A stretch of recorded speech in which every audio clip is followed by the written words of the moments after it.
আসসালামু আলাইকুম। আশা করি বন্ধুরা আপনারা ভালো আছেন। আপনাদের দোয়া আশীর্বাদে আমিও ভালো আছি। সম্পূর্ণ ভালো না। কারণ আমার ব্যক্তিগত জীবনে আমার সুখ বেশিদিন সহ্য হয় না।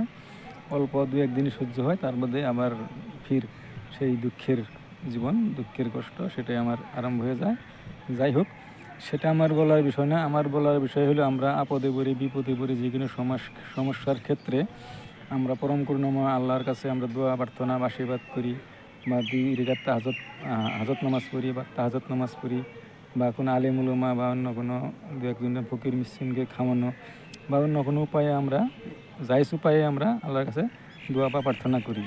কিন্তু আজকালকাল দেখা যায় সেই জায়েজ বা দোয়া বা প্রার্থনাটা করাটাও এটা এক ধরনের অপরাধ। কারণ কিছুমান আমাদের ভাই আছে তারা ভাই বলতে মুসলিম ভাই, অন্য কোনো জাতি না বা অন্য কোনো ধর্মের লোক না।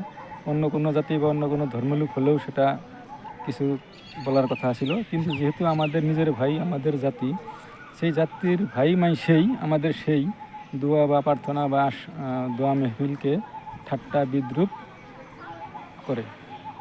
যে দোয়া করলেও কাম হবো না, দোয়া করে কী হবো? যা হবার তো হয়েই গেছে। আরে ভাই, আমরা আল্লাহর কাছে বহুত কিছু চাইতে পারি, বহুত কিছু পাবার আমাদের এই আশা থাকতে পারে।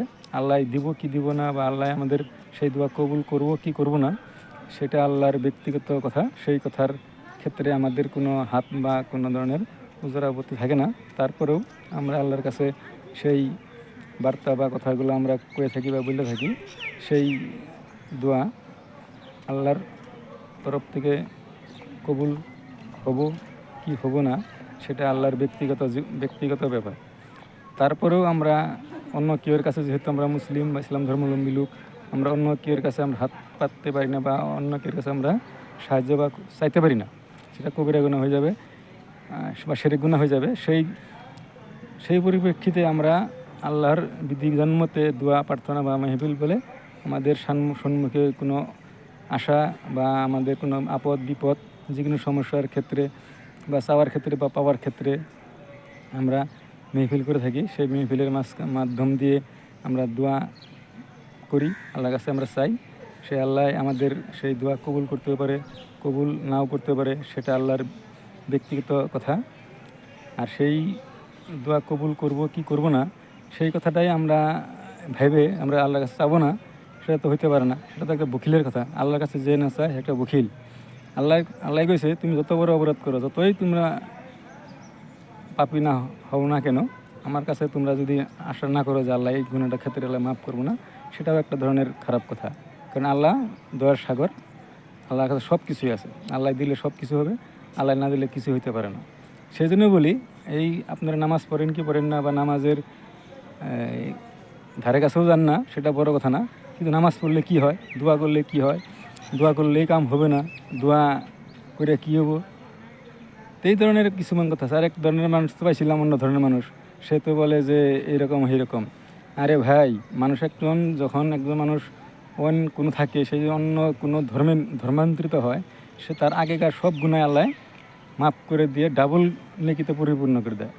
সেই কথাটাও আপনার মাথায় রাখবেন। হাদিস কোরআন অল্প হলেও কিছু জানতে লাগে নিজের জীবন যাপন চলার জন্য বা পরিচালনা করার জন্য।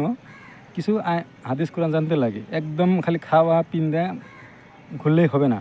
সেই জন্য আমরা বলি যে আপনারা যাই করেন না করেন, কিন্তু এই নামাজ নিয়ে, দোয়া নিয়ে বা প্রার্থনা নিয়ে বা দোয়া মেহফিল নিয়ে, এগুলো নিয়ে আপনার ঠাট্টা বিদ্রূপ করবেন না। এটা বহুত বড় ধরনের অপরাধ হয় আমার মতে। তাই আপনারা এর বিরুদ্ধে যাওয়ার আগে আপনি একজন মানুষকে ভালো পান কি ভান না, এটা বড় ব্যাপার না। আপনি একজন মানুষ পছন্দ করতে পারেন, না করতে পারেন, বা আমাকে যে সবাই ভালোভাবে বা আপনাদেরকে সবাই ভালোভাবে, এটা তো কথা না।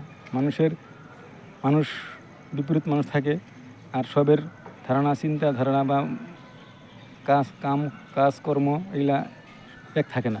সেই জন্য আপনি বিরোধ করেন, আপনার মত বিরোধ থাকতে পারে, যেগুলো মানুষ আপনার প্রতিপক্ষ হতে পারে, কিন্তু এই প্রতিপক্ষকে আপনি শত্রু বা দুশ্মন মনে করে যা তা বলবেন বা আল্লাহর কাছে সেই বলার কারণে আল্লাহর কাছে অপরাধী হবেন, সেটা আমরাও চাই না। সেই জন্য আমরা কই বা ভাবি, চিন্তা করি, আপনারা যার যার চিন্তা নিয়ে করেন, যার যার টেনশন নিয়ে করেন, কিন্তু এই চিন্তা টেনশন বা করবার যে অন্যকে গালাগালি পারবেন না, অন্যকে অপবাদ করবেন না, ঠাট্টা করবেন না, বিদ্রুপ করবেন না, এটা করাটা আমার পক্ষে, আমার আমার মতে ভালো না।